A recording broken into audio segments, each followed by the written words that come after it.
Hello, hello, my spooky seekers, and welcome to episode 7 of Haunted Ohio Podcast with Leanne Fissel. Today we're going to be talking about the Ridges, also known as the Athens Lunatic Asylum. It's called this because it's located in Athens, Ohio, which is in the southern part of the state. I am pretty familiar with this area as we owned a cabin down there when I was growing up, and we'd go down camping almost every weekend. And we would drive right past the Ohio University, which now owns the Ridges, and it's part of their university. So we're going to start right out going into the history of the site.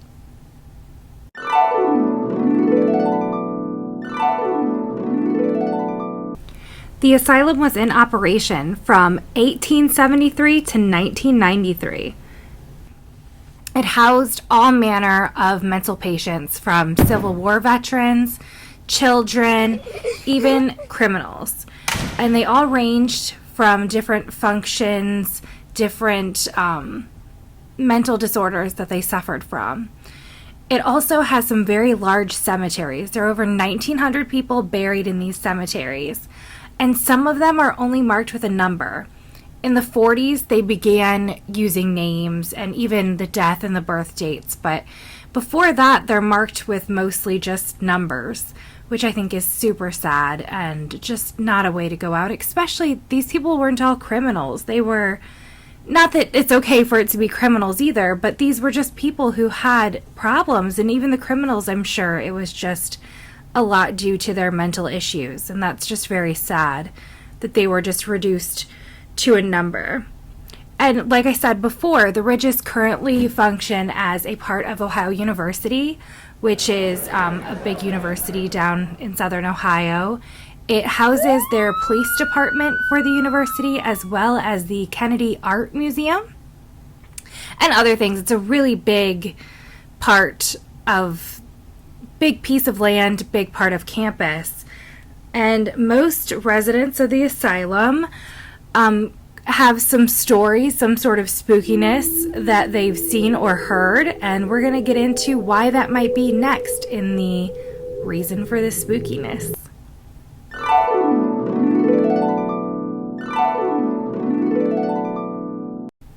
I would say the most notable of the residents in the asylum is Margaret Schilling. She was a patient there who suffered from a mental disorder, and she was playing hide and seek, it said, with the nurses, and she went missing during this game. Either the nurses forgot to look for her or something really was let slip, and she was missing, and they searched for her for days, and she was not found. Over a month later, she was gone missing on December 1st, and over a month later, she was found in a mostly unused building on the 4th floor in a room, locked in there. Her body was discovered. She had taken off her clothes, they say, folded them neatly on the windowsill, lay in front of the bay window in the room, and curled up and passed away. Her body left a stain on the cement floor, which still remains there to this day. And that is a big hot spot for where they're saying this paranormal activity, or, you know, these heavy feelings and things on the grounds comes from, is this area with Margaret's stain, which I don't like saying that. It makes me feel so bad, like she was a person, but that is what we're here to talk about. And it's part of why this place is considered haunted, is because Margaret had such a sad end. Maybe she went peacefully, we can hope, but that'll lead us into the next part of our podcast here, which is the activity that people see, hear, and what we're talking about.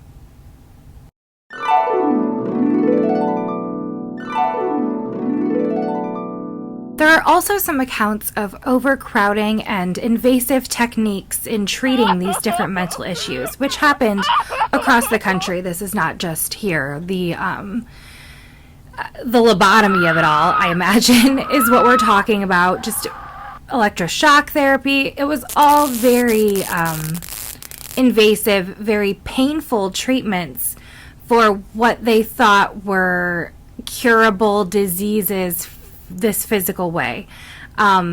It's really sad, and it happened everywhere, so you can only imagine that it happened here. And that, I think, is the recipe for hauntings. The tortured, lonely soul. That's what we all imagine. That's what they portray in movies. So I think that's why this is thought to be such a haunted place.